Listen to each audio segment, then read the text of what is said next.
Okay, so, yeah, lovely to be here. Sorry about the English, but I've got 3 people here who don't speak any Swedish, so I'm just doing it for them.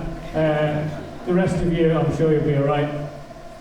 Oh, I found out today, right, this isn't part of this show, but it was quite shocking. I found out today that the average cost of a child in Sweden between the ages of 0 and 18 is 1.4 million crowns.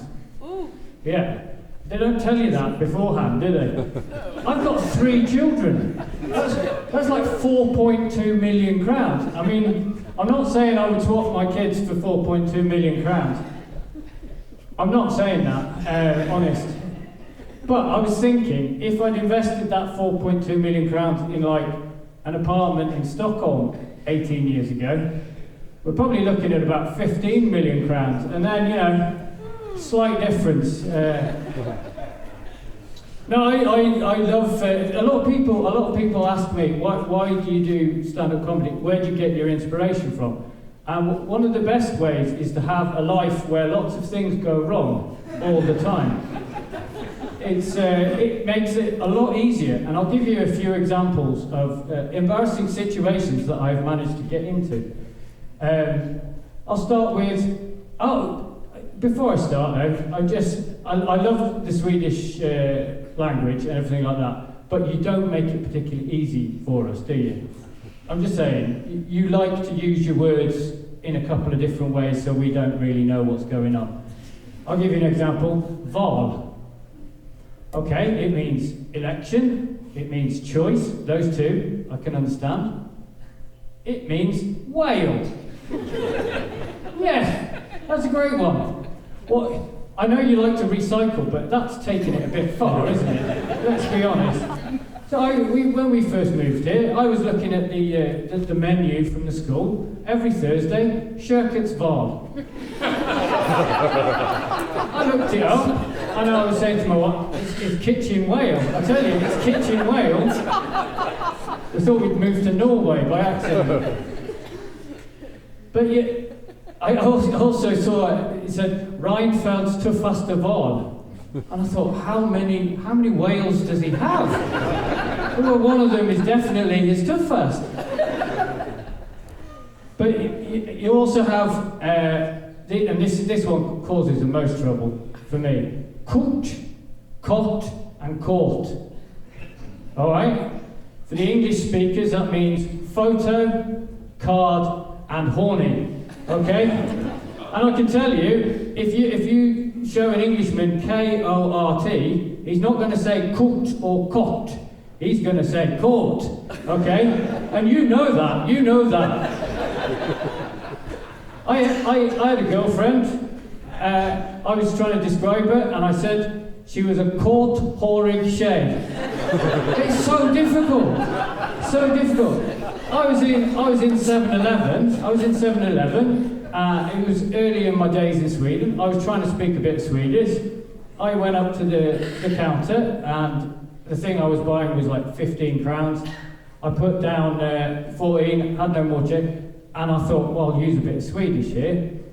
Now, in English, if you say you don't have enough money, you say, I'm a bit short, okay? I think a few people have done the maths there, they don't know where this is going. So, of course, like, ready to try out a bit of Swedish, I turn to her and say, Hej! Jag är lite kort. Kan du hjälpa mig?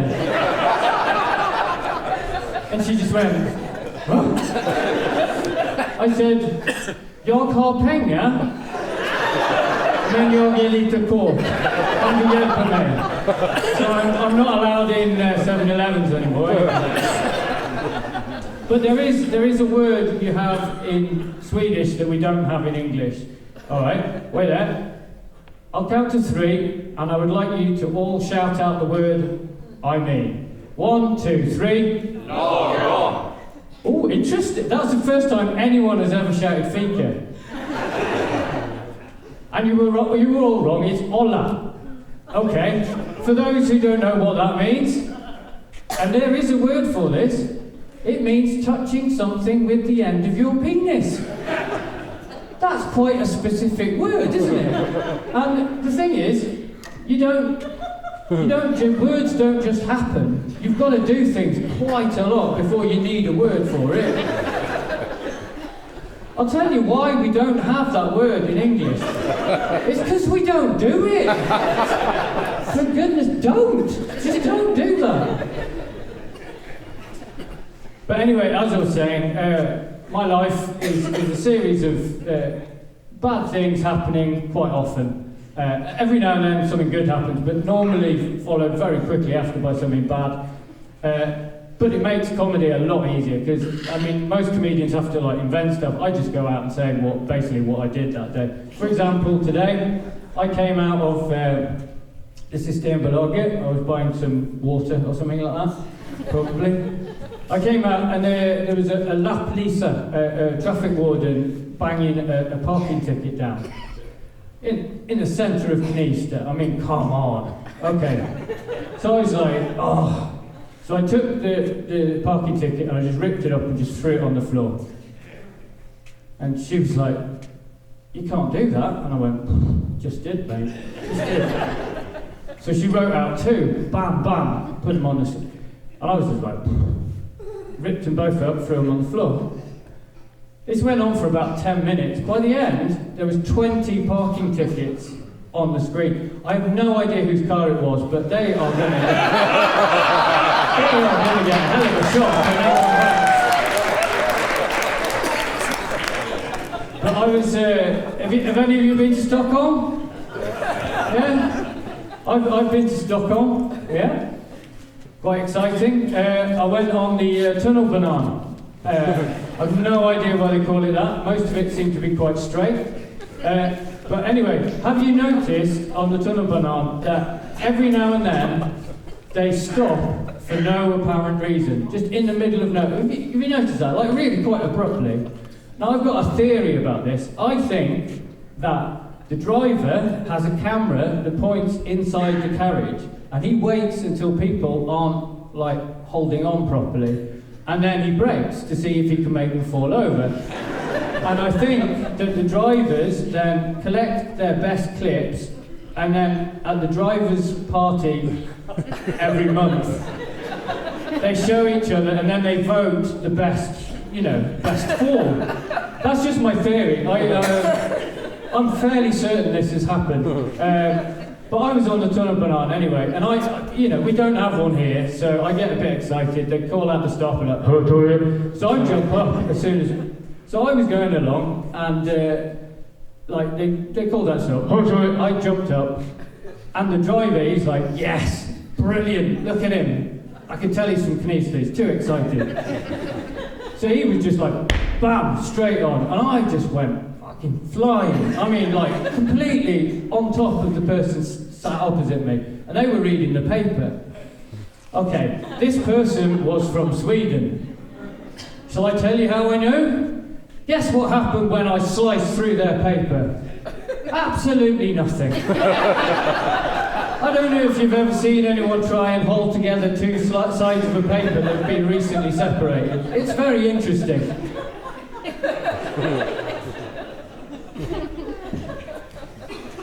Embarrassing incident number 2. I was on a plane. I've been on a train and a plane. Yes, the jet set life. I was on a plane, and one of the most embarrassing things you can do on a plane is fall asleep, especially if you snore. I don't snore, but I'd had a bit to drink, which doesn't help. I woke up and I was face down in the lap of the bloke who was sat next to me. I mean, completely face down, right? That isn't even the worst bit of this story. So I was face down, I woke up, I didn't know where I was. Like I said, I'd had a bit to drink. I was like, what's this? What's going on here? I can't remember having a cushion.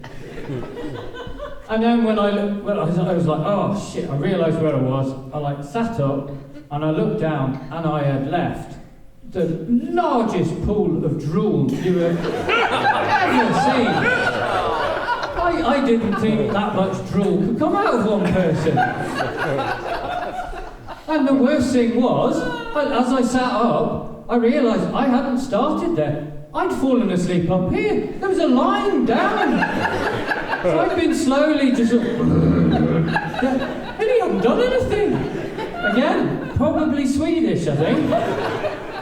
Or he's texting his mates going, I've just hollered an Englishman. How many points for that? I have to keep an eye on the time because I have a tendency to not have a clue about time. And Lena said she would kill me if I went over. So I won't do that. Also, I went to a restaurant last week and I was sat there eating my food. It was one of these ones in Stockholm where they put in far too many tables because they haven't got enough space. And so I was sat there eating and a bloke walks past with his tray. He goes, shuffles between the tables, and as he's going past my table, he swipes his penis through my food. It wasn't the penis area. I realise how many times I've said penis now in front of lots of people I know from Knivsta. I apologise for that. So I'm sort of sat there eating, and he just walks past you, like that. So I was like, ooh, oh.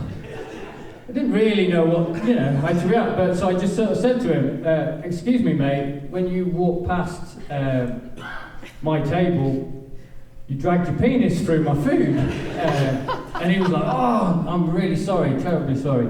I was like, no, it's not a problem. It's just you've got some béarnaise sauce